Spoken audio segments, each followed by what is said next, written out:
sebagai orang yang menceritakan tantangan yang dihadapi dalam pengasuhan anak, apa yang terlintas, apa yang dirasakan oleh bunda atau ayah? Ada yang bersedia dan berbagi? Apa yang dirasakan atau apa yang ada yang dilintas pikiran yang dirasakan ketika mengasuhan sharing? Ada yang berbagi? Apa yang dirasakan saat kita melakukan sharing tadi ya terhadap jawaban yang disebutkan? Apapun yang ada yang sama. Ayah mau coba? Jadi ketika ayah melakukan sharing sama bunda, apa yang ayah rasakan dan dapatkan? Jadi kan ceritanya ya.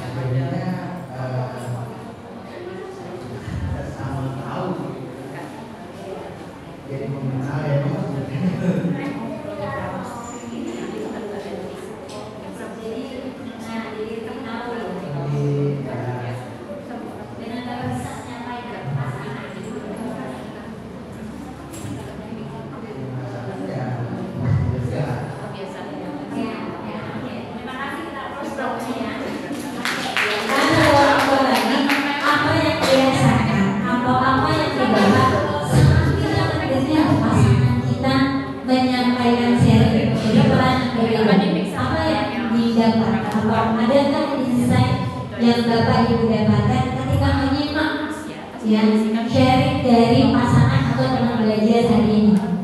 Nah, tapi dari bunda, kalau tadi dari ayah, ada siapa yang mau berbagi? Boleh.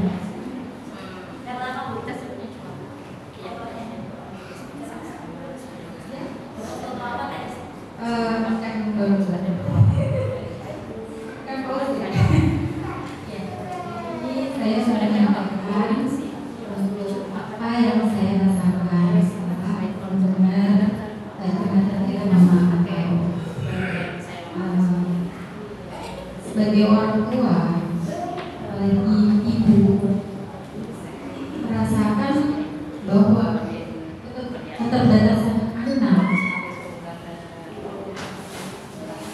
sebenarnya hati orang tua juga sedih, gitu. Ingin sekali mendapat kasih sayang, tapi anak itu belum bisa mengeluarkan rasa.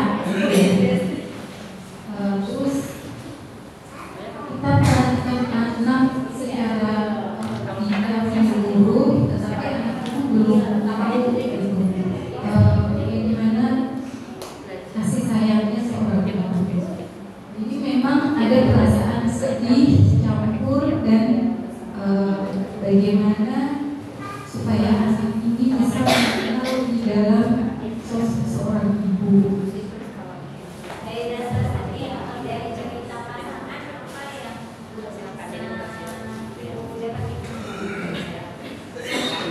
Nikmatnya adalah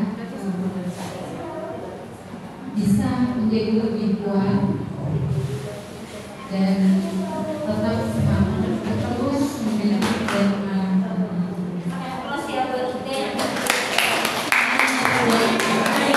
Sesi ini saya ada contohnya satu ketika kita menyimak ya, kalau pas pasangannya sendiri boleh jadi hal yang tidak benar-benarnya ya sehingga kita jadi lebih tahu, lebih memahami ya. Ada kesempatan yang diberikan gitu ya, atau masalahnya saat ini gitu ya, itu bisa apa pasti ada hikmahnya. Kalau ternyata kita berpasangan dengan teman belajar satu gila ya, ternyata gue nggak sendiri sebagai seorang ibu. Di luar sana banyak ibu yang berbeda. Kadang kita sering bertanya, Tuhan ternyata mampu, kenapa sekarang? Ternyata dengan menyimak sharing dari orang tua lain atau ibu lain atau ayah lain, kita tidak bisa memutuskan menyayangi diri kita sendiri, mengapresiasi kita sebagai ibu. Iya sih, kita bukan ibu yang sempurna, tapi kita ibu yang mau belajar dan bersyukur ya. Nah, kalau ini mampu ibu lakukan dengan teman belajar atau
dan paling banyak diambil ternyata bukan kata-kata tapi apa?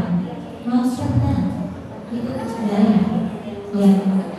Jadi keteladanan itu lebih dahsyat daripada ceramah sama nasihat.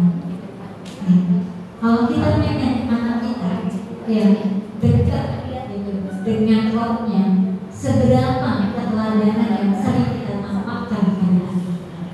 Kalau kita pengen anak kita bersandar pada Quran, seberapa anak kita sering melihat kita pegang Quran ya, atau ke tempat yang memang banyak menunjukkan kita dekat dengan Quran ya. Dan satu lagi, ini saya mau bilang berjuang bareng-bareng. Kalau saya pakai istilah pulih bersama pasangan, tumbuh bareng dengan anak ya. Kebiasaan negatif ini biasanya terbentuk dari pengalaman hidup kita sebelumnya. Tidak hanya dari orang tua, perlakuan sahabat kita, guru kita, teman kita ya, yang akhirnya mempengaruhi cara respon kita. Bagi kita yang ditakdirkan punya pasangan suku pendek, senggol dikit langsung bacok gitu ya. Bukan berarti kita langsung beri tapi pasangan aja gitu ya. Kalau Gen Z sekarang gitu namanya. Tapi kita satu masih itu ini adalah kebiasaan yang perlu kita geser ya. Kita tahu bahwa kita gampang emosi kalau lapar gitu ya. Kemudian apalagi ada stres kerjaan di kantor gitu ya. Atau memang berantakan. Nah, berarti supaya kita nggak mendapatkan, kita perlu mensosialisasikan ke orang rumah. Kedua juga meningkatkan toleransi yang kepada keadaan yang mungkin keluar dari kebiasaan positif. Tapi data yang bisa terjadi pada dengan kebiasaan positif ini dihadirkan orang tua. Percaya ya, hidup anak ini banget. Sedikit referensi anak-anak kita mendapatkan bagaimana kemampuan pasangan yang terhadap pasangannya ya. Ayah yang tidak pernah memberikan contoh pada anaknya bagaimana menyayangi pasangannya, maka anak yang kita boleh jadi tidak mampu memberikan yang seharusnya dia dapatkan ya.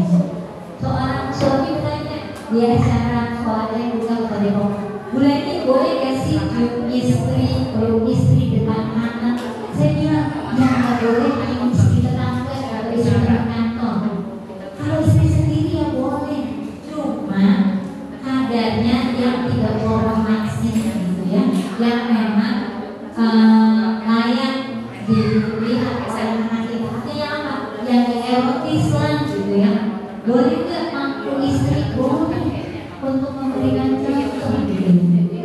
Yang tadi saya cerita di pengadilan itu ditanya, Nek kenapa bercerai? Ya kan ternyata si anak laki-laki yang saya bayangkan sebagai suami, emang yang dibayangkan gimana? Mau tidur bilang alif udah 3 bulan dia ngomong. Terus kalau pulang dia bawa bunga, bawa coklat seperti di film Korea, Bubra. Terus suaminya bilang, wah aneh nggak ngomong karena ayah saya nggak begitu. Cinta sama istri itu memberikan fasilitas, menyerahkan gaji, jadi ternyata bahasa verbal itu sedemikian dari. Lanjut yuk cek tes bareng. Yang mau kita bangun atau yang sudah ada? Yang mana? Yang pertama, hadir sepenuhnya saat bersama anak. Lupakan cicilan, lupakan semua masalah. Ketika anak kita apalagi udah kasih bendera putih, buat aku sendiri ya, karena mainanku direbut. Nah itu berarti kalau kita lagi gak bisa, kita boleh nggak bunda tuntaskan masak dulu, nanti kita cerita ya. Itu hadir sepenuhnya juga, mendukung ya. Kalau kita tanya dulu gitu, bunda mah belainnya teman aku, jadi dia merasa disupport ya, menguatkan, menyimak. Nah ini saya juga nih kadang-kadang gimana caranya apa kalian menguat kembali gitu ya di keluarga ketika makan. Kalau gadget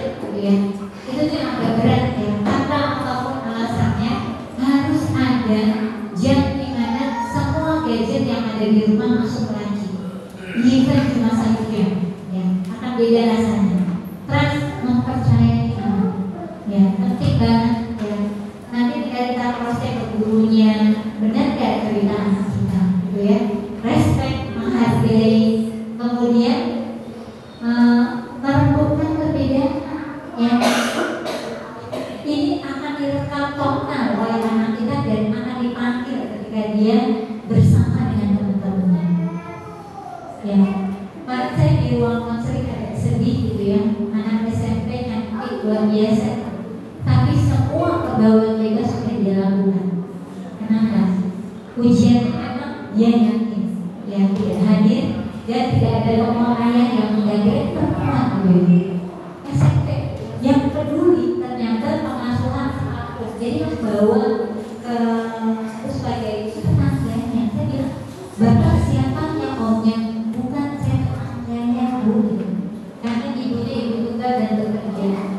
Dia tidak punya contoh ya untuk menjaga diri. Nah ini juga saya mau bilang bahwa kalau ini sudah kita lakukan maka kita juga bisa melakukan pengasuhan bersama. Ya, se-RW, se-RT, se-komplek gitu ya. Ada hal-hal yang kurang tepat pada tetangga kita bisa hadir sebagai peran orang tua yang hilang atau karena memang Allah sudah ambil orang tuanya lebih dulu. Ya, tadi tulis ya.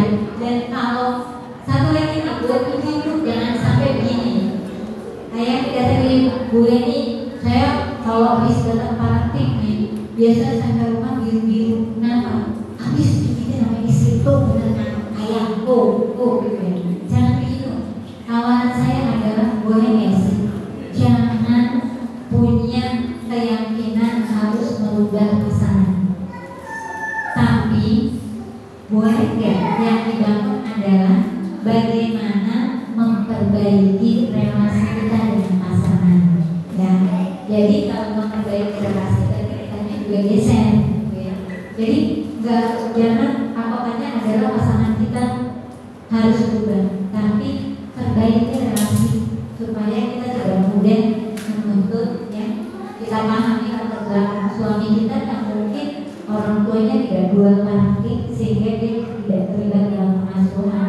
Karena kalau takdir kita suami kita masih super pendek, nggak ada para suami yang sebetulnya ingin berkata kasar. Cuma karena nggak punya referen dan kebiasaannya adalah super pendek, dia butuh mantan untuk menjadi lebih baik. Ya. Dan nggak ada kebetulan Allah menjodohkan kita itu dengan tantangan yang ada. Lanjut. Oke. Nah ini ya connection before connection ya. Jadi sebelum kita melakukan perbaikan, anak kita udah baik belum sama kita ya. Kalau dia tadi suara langkah kita jadi dia mules, berarti perbaiki dulu ya hubungan kita, baru kita bisa menyentil atau meluruskan hal-hal yang kurang tepat. Selanjutnya, nah ini juga, yuk boleh dari 10 poin ini mana yang kira-kira ayah bunda ingin bangun, ingin biasakan gitu ya, atau memang sebetulnya sudah ada ya pada diri kita. Ya, kadang kalau kita nggak terbiasa mengapresiasi, mengatakan sayang, mengatakan peduli gitu ya, akhirnya anak kita juga tidak terbiasa ya. Atau begini, pernah juga ada statement, kenapa sih Bu yang harus minta maaf itu anak? Kenapa orang dewasa nggak mau minta maaf? Kenapa bunda sama ayah nggak pernah minta maaf gitu ya? Minta maaf seorang ayah kepada anak tidak akan meruntuhkan harga diri, justru membiasakan anak untuk respect ya. Nah, asal memang jelas yang harus diminta maafkan itu apa. Dan penting banget untuk mengkonfirmasi gitu ya, apakah kalimat atau kata yang kita pakai pada anak kita itu membuat dia terkoneksi dengan kita atau mungkin membuat tidak terkoneksi. Gimana caranya? Kita begini, Kak, jauh sini.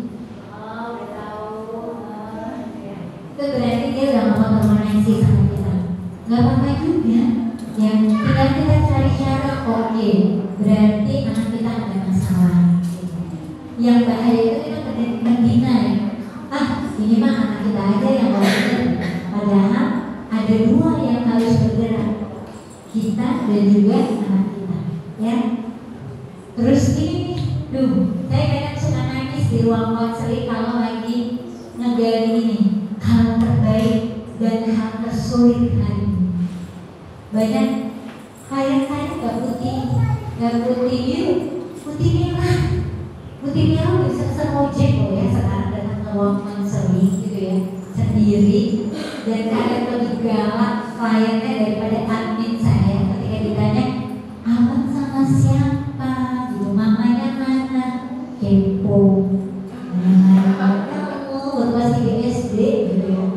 Saya bilang itu berat banget ya, semakin terus anak kita semakin dia galak berarti ada luka dalam dirinya. Yang boleh itu mungkin ya dari kita, bisa dari perlakuan temannya, dari tetangga gitu.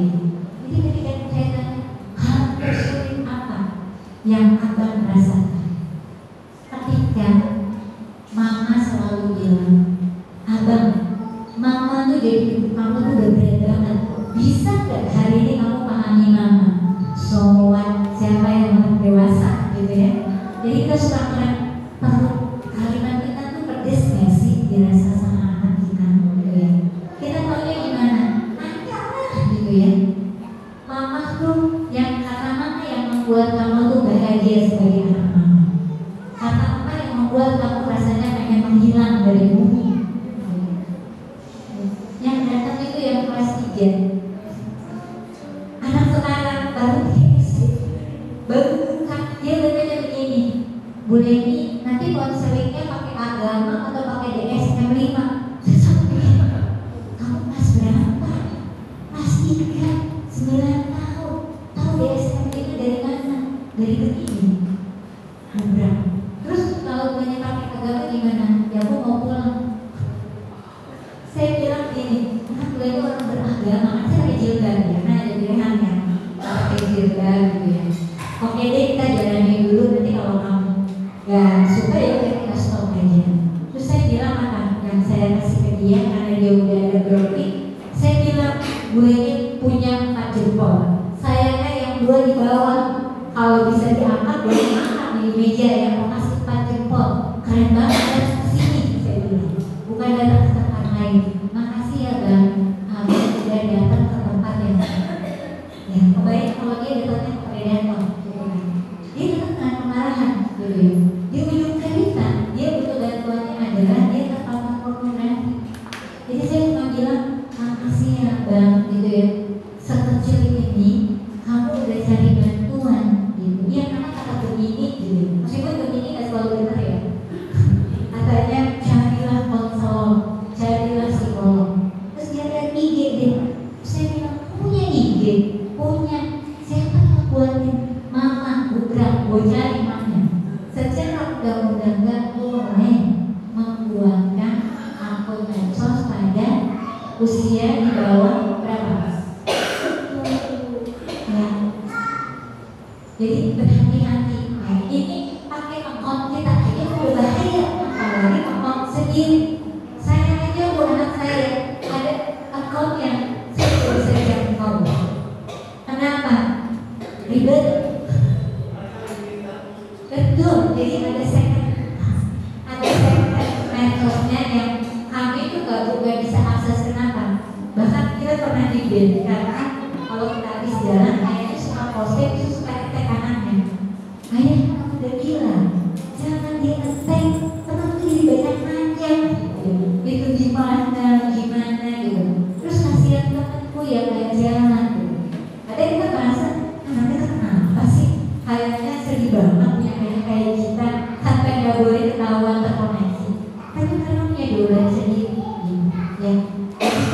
Ini nih cari deh, kita akan terwowo ya. Saya satu untuk komunikasi sebenarnya adalah doa ya. Kadang saya sering nangani kasus ya, mau di luar ya, di luar nama itu kok ada ya kasus dihadapi oleh anak usia dini. Jadi kita nggak bisa jaga 24 jam anak kita. Ya. Jadi doa itu jaga anak kita supaya berulang-ulang sampaikan. Jadikanlah bunda, ayah, orang pertama tempat kamu bertanya apapun. Harta itu pertanyaan terburuk menurut kamu. Ya.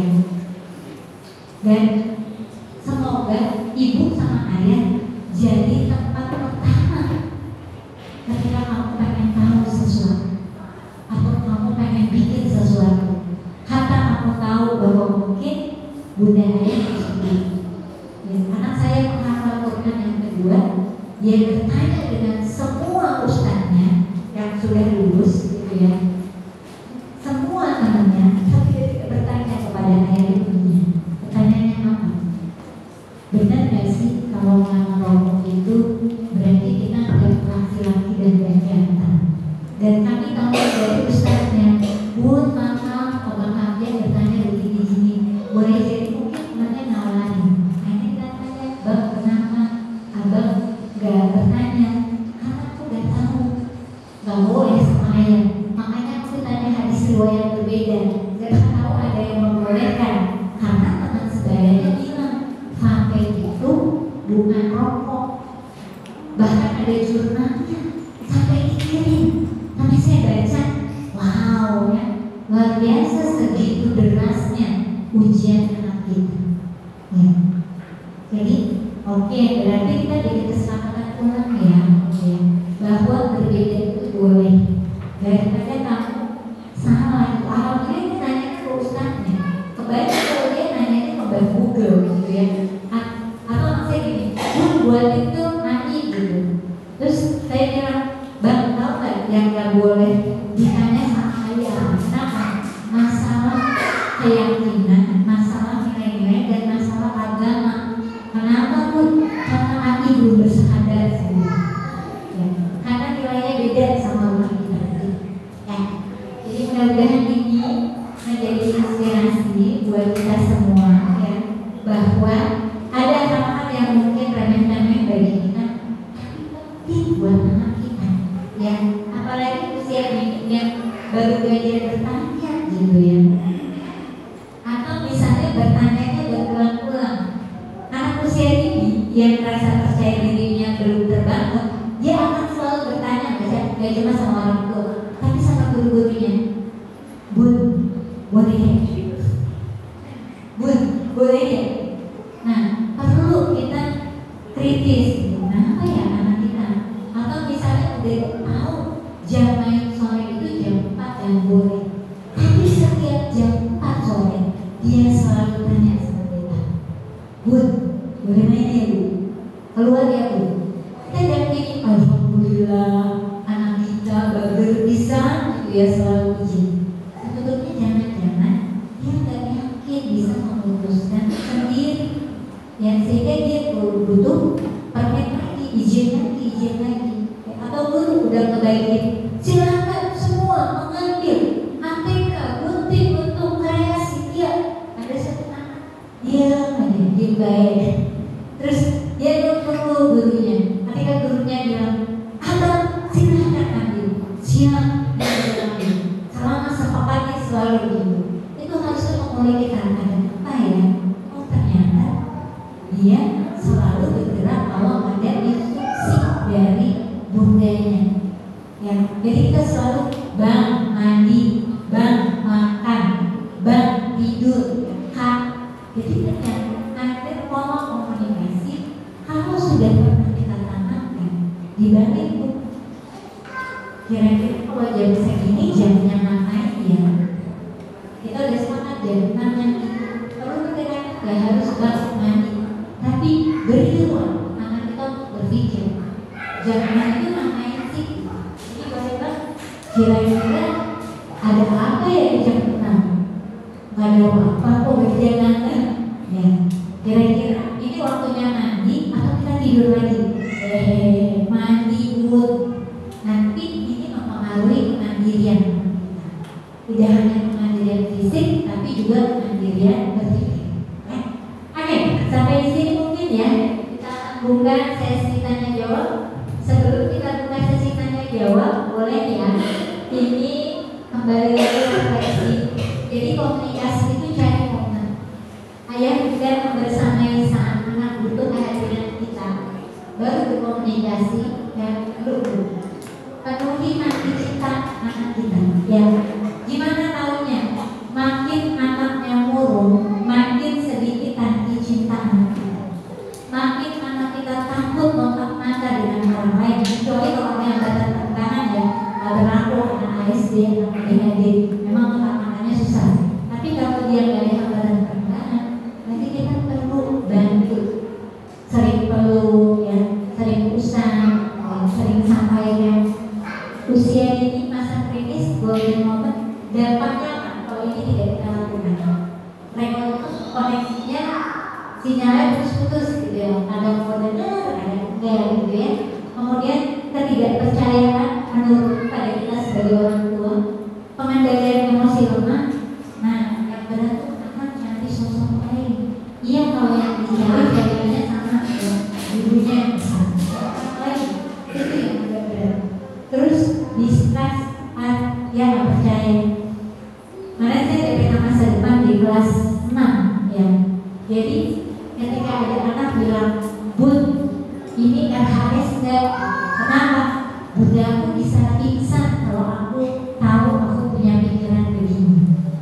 Nah, kalau guru dengar ada siswa buat pernyataan seperti ini, tugas kita adalah mendorong untuk tidak memiliki persepsi atau keyakinan seperti ini.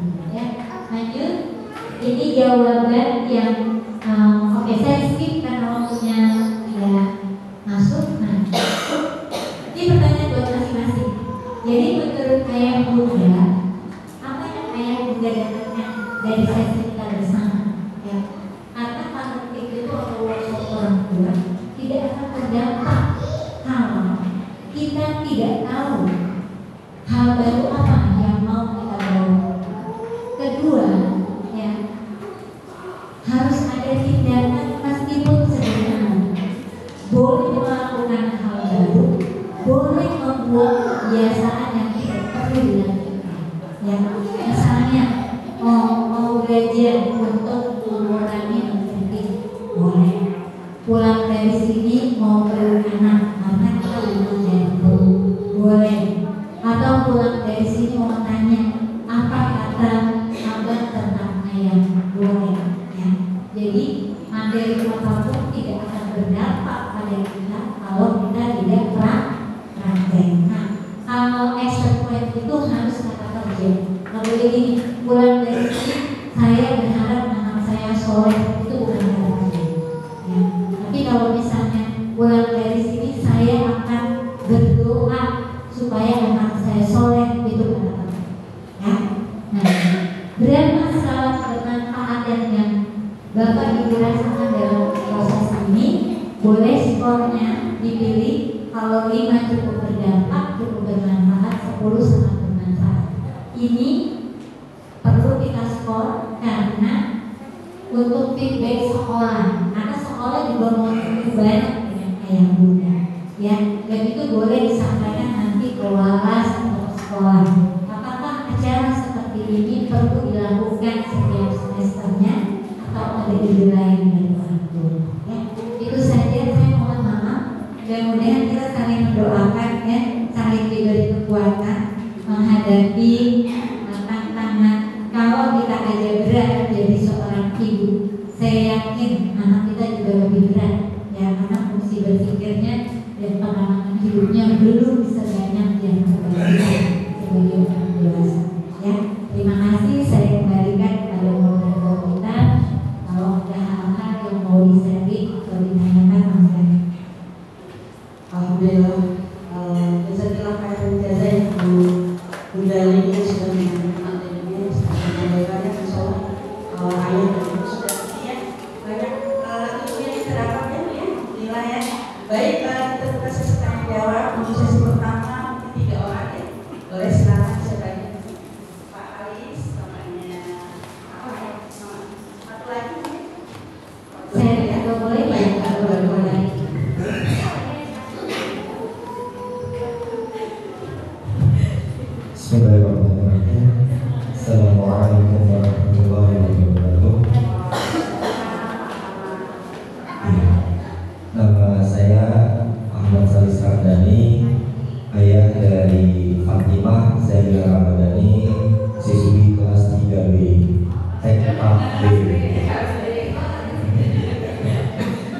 Ya, terima kasih Bu. Ini Masya Allah yang sangat bagus sekali penyampaiannya, dimana kita jadi tersadar sebagai orang tua untuk bisa lebih aware lagi, lebih kasih sayang lagi kepada anak-anak kita, terutama di anak di usia dini ini.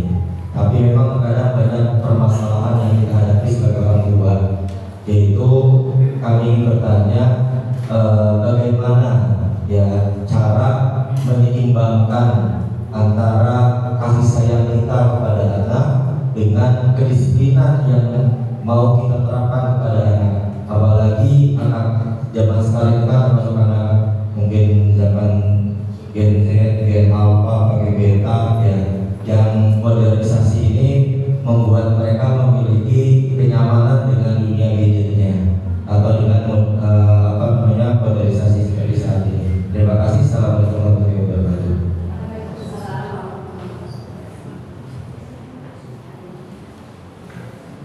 Assalamualaikum warahmatullahi wabarakatuh. Perkenalkan, saya Ibunda dari Fiona Kira atau Nona kelas B2. Saya mau begini bertanya, ya, bagaimana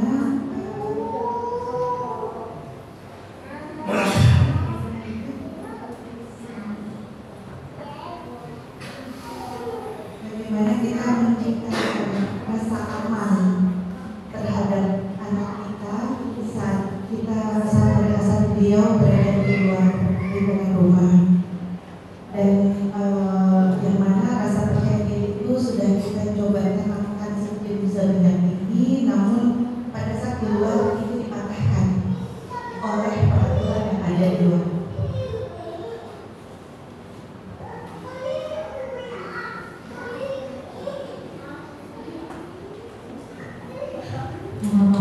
Boleh naik nafas dulu, baru yang bisa ditampilkan. Kebetulan saya ambil gambar anggrek yang mana anak saya itu sensitif, dia suka keindahan dan dia sangat penyayang. Dia selalu memberikan saya notes. Kalau misalnya dia membuat kesalahan, lalu dia selalu menulis kepada saya, "Mama, Nona sayang Mama, sayang Ayah, maafin Mama Nona ya," gitu. Nah, yang terjadi saat ini membuat saya sangat sedih. Dia berusaha supaya di luar saat tidak berada bersama saya. Dia selalu pada saat sekolah, I'm so happy today. I learned everything at my school. I love my friend, I love my teacher, I love my jadi terbiasa bahasa Inggris.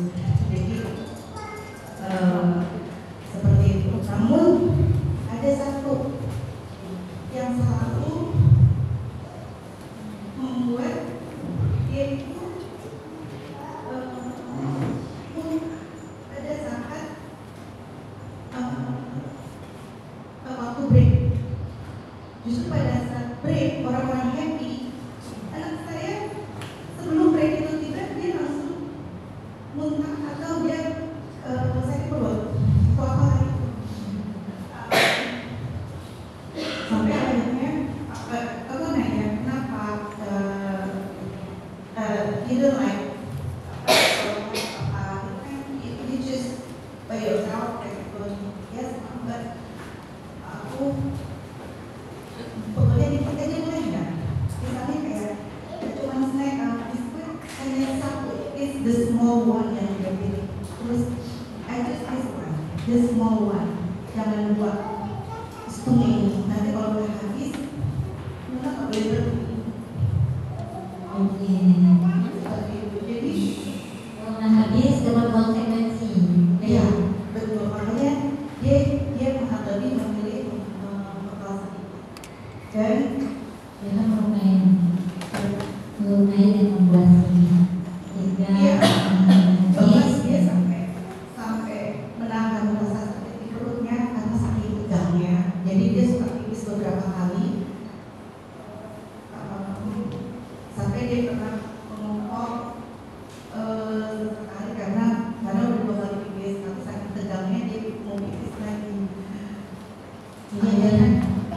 jadi perhatian atau pertanyaan dari sosial? Jadi pertanyaan saya adalah bagaimana saya mengajari anak saya untuk speak up, berani untuk speak up di luar sana untuk kenyamanan beliau sendiri, karena kita tidak bisa selalu bersamanya. Dan saya menanamkan pada anak saya untuk kita tidak bisa mengubah peraturan yang ada dimanapun anak-anak saya berada, harus mengikuti peraturan yang ada. Namun gimana cara kita menanamkan rasa percaya diri atau berani berspeak up tanpa merubah peraturan yang ada, tapi juga tanpa juga menyakiti orang yang di luar sana. Seperti halnya Andre yang surpah kelas. Terima kasih ya Bu, Masya Allah mau berbagi ya dengan tantangan Anda. Nanti saya jawab dulu yang ayah ya, baru nanti yang muda. Nah, ini alhamdulillah ada para ayah ya. Yang pertama terkait, saya sepakat banget ya, dalam Islam saja ya, kita ada yang namanya menghukum anak ya. Saya mau bilang bahwa ini tantangan banget saya sebagai seorang psikolog ketika bicara tentang menghukum ya, karena kadang antara psikologi barat dengan Islam gitu ya sering bertentangan. Padahal tidak semua juga apa yang datang dari tentu yang kita pilih adalah Quran dan Sunnah dan apa yang dicontohkan gitu ya. Jadi saya mau bilang bahwa anak-anak kita harus tahu benar dan salah ya. Anak-anak kita harus ada rasa disiplin. Namun karena kita muslim ada masanya kapan sih sebetulnya kita menanamkan aturan pada kita, dan itu ternyata bukan di bawah 7 tahun ya. Peserta termasuk kalau buku saya playgroup, dia cerita jika abang tidak sholat maka neraka menunggu. Jadi saya ketok dulunya ya, karena nggak boleh ngasih kabar buruk yang di usia, termasuk yang sifatnya keras gitu ya. Nah, yang boleh kita disiplin pada anak usia ini adalah pertama, tetap informasi baik dan benar, salah benar itu tetap harus disampaikan. Namun cerita itu lebih banyak yang sifatnya kabar gembira ya. Terus satu lagi adalah teladanan. Nah, menjalankan aturan lebih ketat setelah anak kita di 7 tahun atau 7 tahun lebih, berapa hari, berapa bulan. Kenapa? Karena ternyata secara neuroscience ada penelitiannya. Otak anak kita itu ketika usia 7 tahun udah siap dipakai fungsi kognitifnya, prefrontalnya.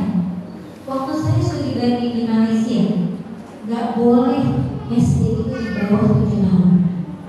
Dia ada, karena dia ada solusi. Kalau udah TKB terus dia merasa aku udah gede nggak mau turun, dia ada satu level di mana nggak TKB kayak SD juga gitu. Kenapa?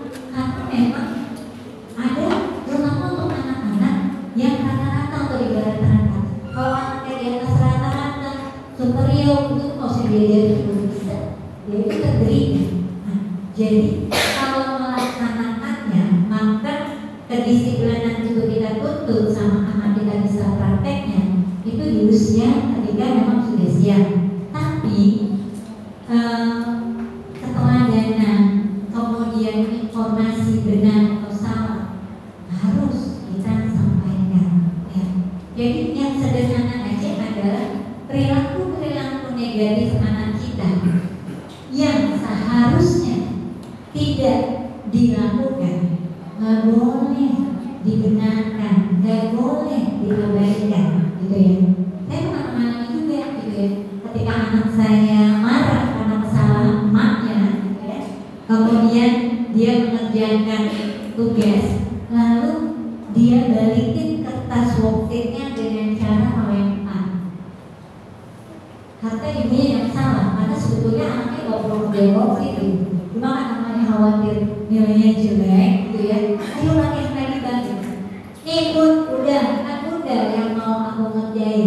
bukan aku yang tutup. Jadi harus dibilang, makasih ya, abang bertanggung jawab mencoba. Tapi maaf, bunda sedih banget, boleh nggak diambil lagi, lalu cara yang benar, tidak dengan melempar. Ada satu siswa yang luar biasa perilakunya. Semua anak benjut ya, karena kalau lagi di sentra balok itu galon bertayangan. Saya bilang ini kenapa ya? Saya tanya pada orang tuanya, apa kegiatannya, kebiasaannya? Ternyata setiap anaknya habis nyusu dari kanannya, terus anaknya melempar botol, lainnya bilang bagus, anak ayah lemparannya dahsyat. Padahal sama. Nah, jadi yang itu jangan, kalau bicara tentang disiplin, jangan perbuat hal-hal yang tidak boleh diperbuat. Ya. Kemudian kasih tahu anak kita, kalau ada perilaku yang salah di usia ini, yang paling cepat adalah contohnya dulu yang benarnya gimana, baru kita bicara. Dan gak bisa panjang-panjang, apalagi kalau pakai hadis riwayat gitu ya. Pakai satu kata aja bahwa ini benar, ini salah. Yang agak sulit kan anak kita di usia itu membedakan mana yang tepat, mana yang tidak tepat. Dia masih hitam putih, ya harus ada konkretnya. Ya, jadi kalau misalnya anak kita pulang sekolah, dia langsung harus sembarangan, gitu ya. Lebih efektif mendisiplinkan dengan cara apa? Kasih tahu harusnya di sini, gitu ya. Kalau ada sepatu dua, satu kita ambil, satu lagi abang silahkan. Ya, nah jadi contoh, kemudian sosialisasi, ya aturan di rumah kita seperti apa. Gitu. Namun kalau dia belum 7 tahun, bukan dimaklumi, ya, tapi diberi kesempatan untuk terus berlatih supaya dia bisa makin disiplin dan bertanggung jawab. Gitu. Dan satu lagi, anak 3 tahun udah mulai fungsi didisiplinkan, gitu ya. Sebenarnya disiplin itu terkait juga dengan memberikan tanggung jawab, ya. Yang hilang dari orang tua sekarang yang bapak itu dulu, yang lempar saya sampai gini, Pak, baru hari ini saya ketemu bapak sekarang ini bisa berani apa sih jadi berbeda. Ya Bu, karena saya hidupnya langsung ya.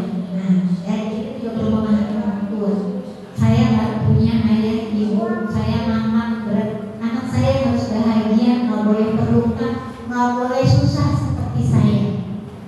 Saya sukses sekarang dengan darah dan air mata Bu. Gitu.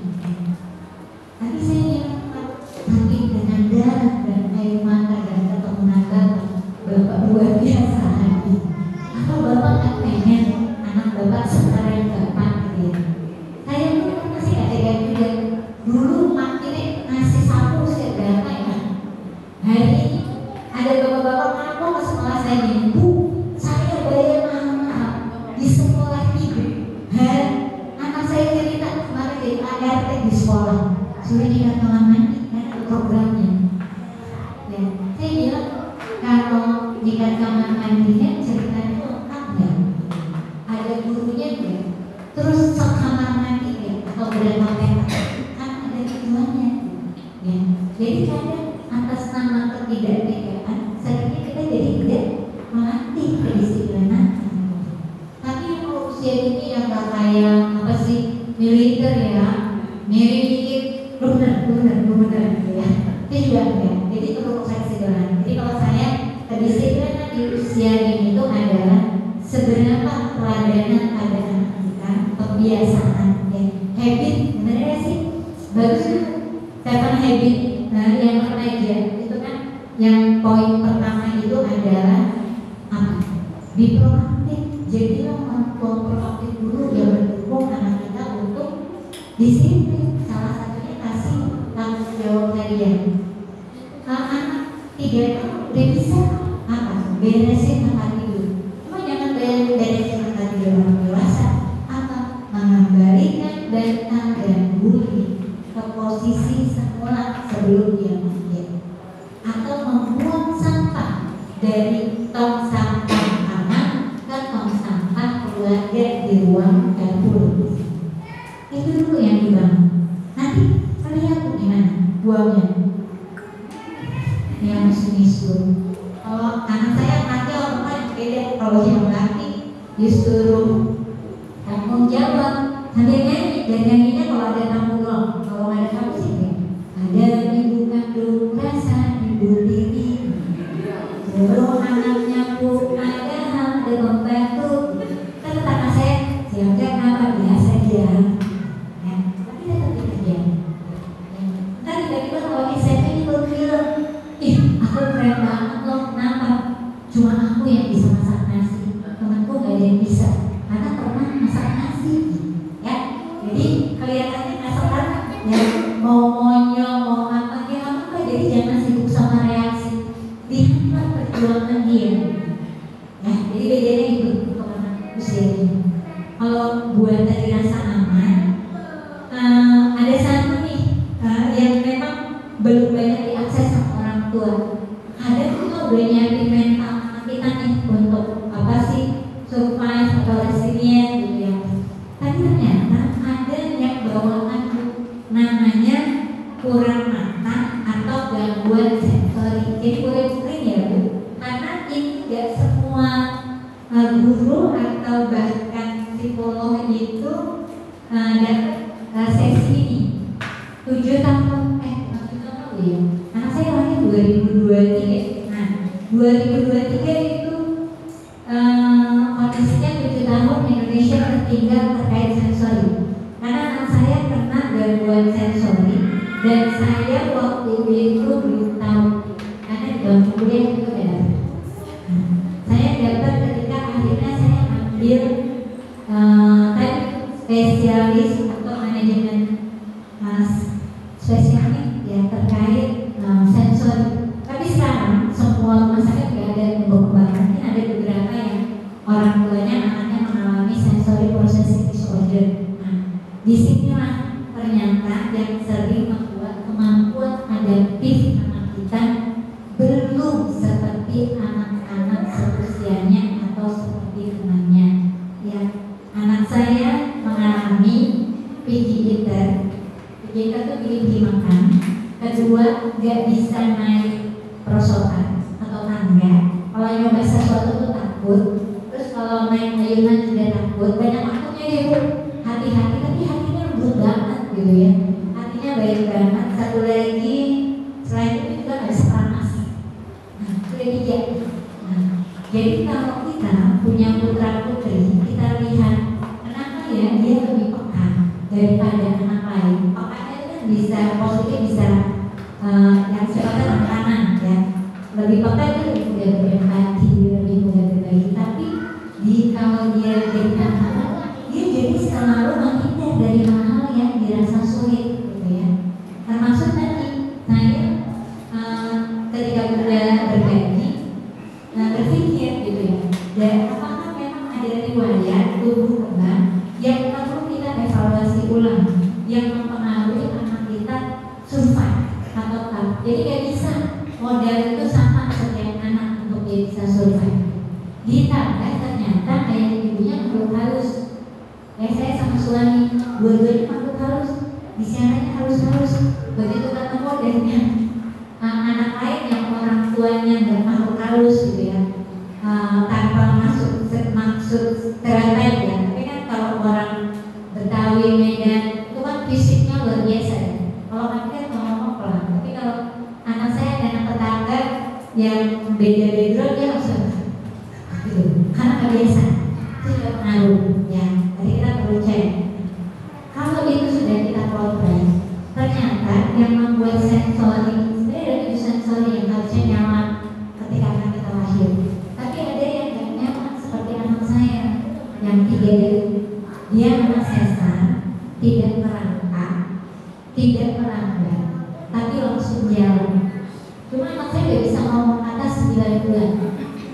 Jadi ketika dia ngomong saya bilang, tangan nih, jadi ada masalah. Dia nggak bisa jongkok. Nggak bisa jongkok. Alhamdulillahnya waktu itu saya dapat pendidikan ke Montessori ke Malaysia. Saya baru tahu ternyata anak saya mengalami masalah sensori.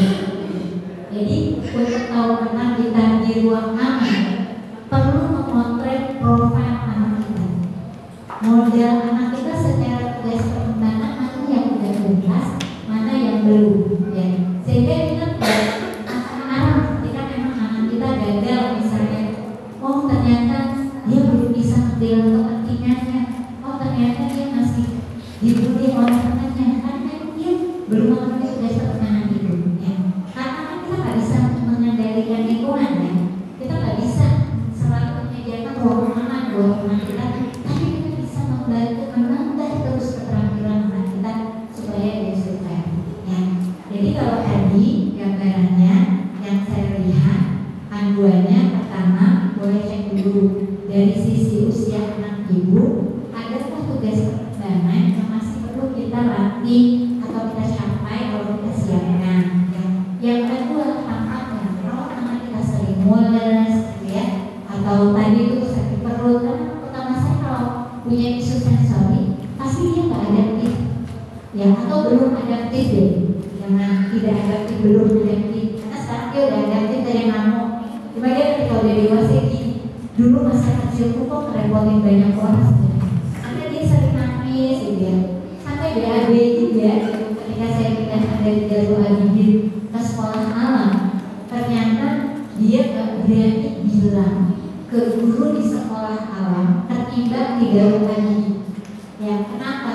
Karena di Darul Abidin ada guru laki-laki, di sekolah alam banyak guru laki-laki.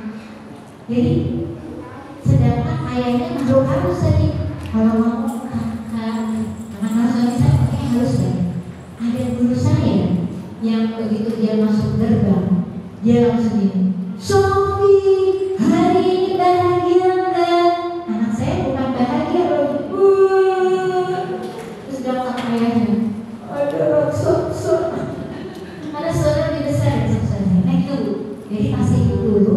Bagaimana sebetulnya anak kita berespon dan mengenali lingkungan, ya. Dan kalau memang anak kita korban, gitu ya, karena kita ibu kandung, bahwa kita marah sama pelaku gitu. Tapi ada yang perlu kita segera adalah berarti kita sudah dari namanya, gitu ya. PT bisa melayani ceritanya. Jadi kalau dia tadi bilang bawain aku aja setor apa satu aja supaya aku nggak disuruh guru. Karena kalau saya sebagai anak sekolah, saya memang ada program sentra belajar makan. Karena tadi membantu anak-anak yang pikir, ya, membantu anak-anak yang memang butuh kemampuan adaptif lebih. Cuma memang boleh dikonfirmasi caranya, ya. Apakah buat dipukul rata setiap anak, ya. Idealnya untuk anak-anak model seperti ini yang makannya porsinya nadanya, maksudnya dua nadanya yang pilih-pilih, harusnya diberi kesempatan, ya. Boleh apa cari solusi gimana caranya kalau terlalu besar, ya. Kan jam terbang juga, ya. Guru baru guru lama pasti katanya bedanya. Jadi kira-kira kalau ibu guru lihat setiap bawa pasti dapat sisa. Nah, supaya makanan ini bermanfaat dan habis, apa punya cara enggak? Kalau ternyata porsinya sebenarnya program-programnya bagus juga, gitu ya. Nah, tinggal kita kasih tantangan, boleh nggak bawanya tetap satu, tapi kakak juga tetap bisa bermain. Ya, apakah dipotong atau kita latihan di rumah yuk supaya porsinya bisa satu habis. Karena kalau saya makan itu di sekolah jadi stimulus perkembangan yang nggak mau nasi juga nasi. Ada nggak anak yang nggak bisa makan nasi sekarang? Banyak banget. Yang nggak tadi pun kan mau sekolah di sini karena saya tahu sekolah itu berubah kebiasaan anak. Kenapa? Anak saya boleh nggak bawanya ayam pop aja? Ya, karena anak saya nggak bisa makan apa aja. Saya bilang, berarti bapak nggak bisa sekolah di sini anaknya. Karena kalau saya terima, saya mengorbankan 199 anak. Kecuali bapak bersedia kasih kesempatan ke guru saya 3 bulan menanti bapak makan makanan lain selain ayam. Apa yang terjadi? 2 minggu pertama muntah, pipis dan yang lainnya. Tapi setelah 1 bulan anaknya sudah mulai mau coba yang kalau nggak ada yang boleh dimuntahkan, tapi coba dulu. Di sini ya di sini.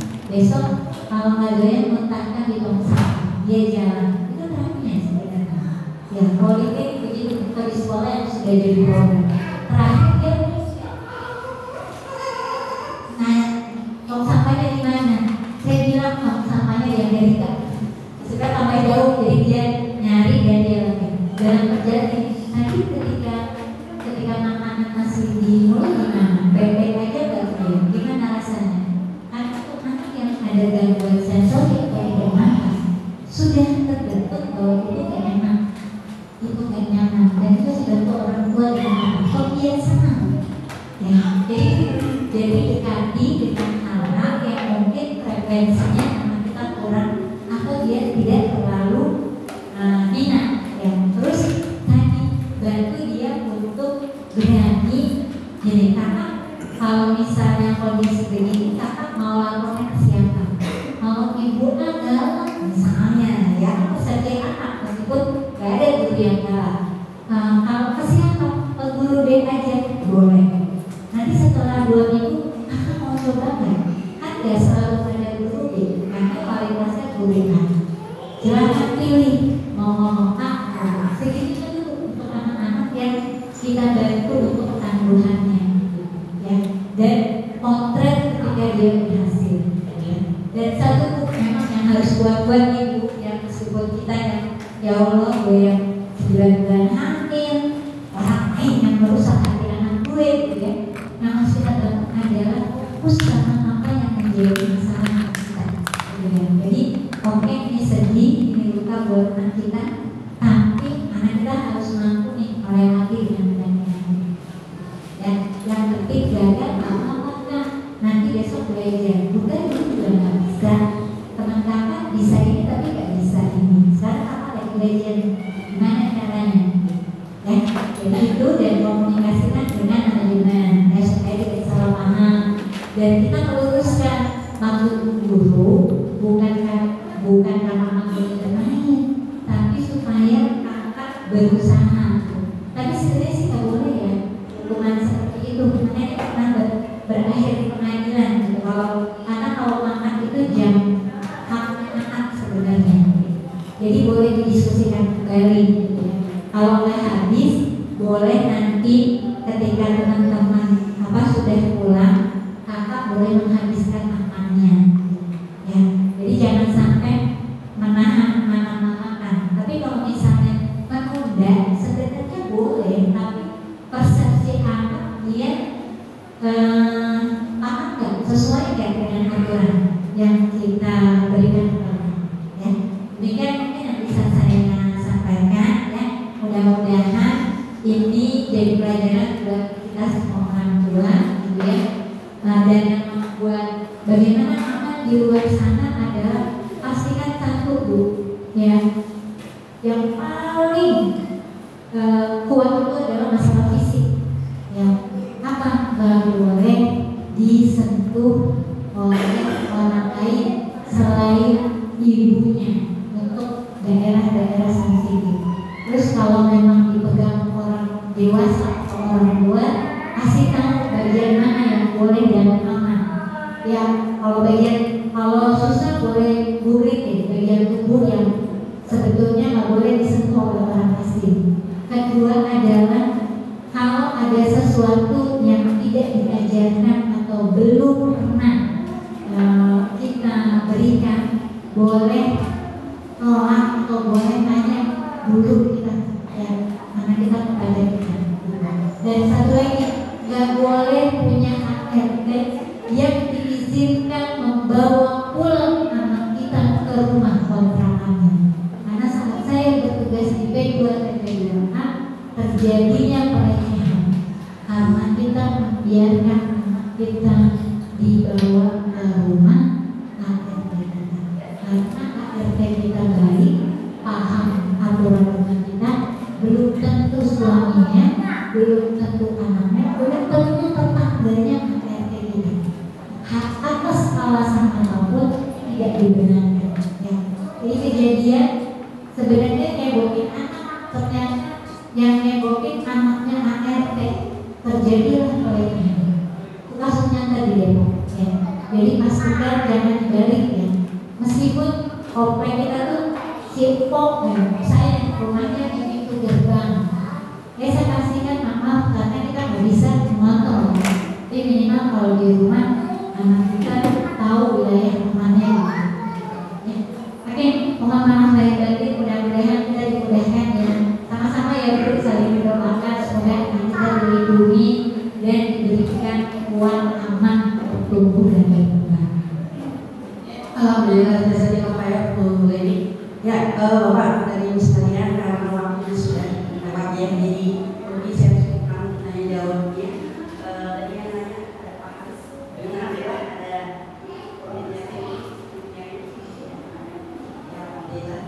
baiklah ibu sekalian, dengan selesainya tanya jawab ini maka selesai sudah ya Bu ya. Jadi saya hanya ingin menyimpulkan ya karena tadi Bu Leni masya Allah ya sudah lengkap semua ya. Saya hanya ingin berharap aja mudah-mudahan itu ya kita semua Bapak dan Ibu sekalian sebagai orang tua bisa akhir kenangan yang baik ya buat anak kita ya, sehingga kita bisa dan kita bisa memberikan keteladanan yang baik sehingga juga salah satunya adalah kita terus berdoa sehingga anak-anak kita insya Allah bisa kita angkat menjadi anak yang soleh dan solehah ya, amin ya rabbal alamin. Baiklah, dengan kita selesainya dan tanya jawab ini saya sambung pada yang sebenarnya.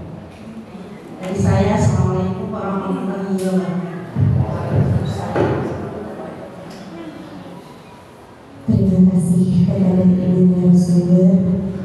Untuk sesi selanjutnya yaitu sesi foto bersama Ibu Leni, dimohon untuk ayah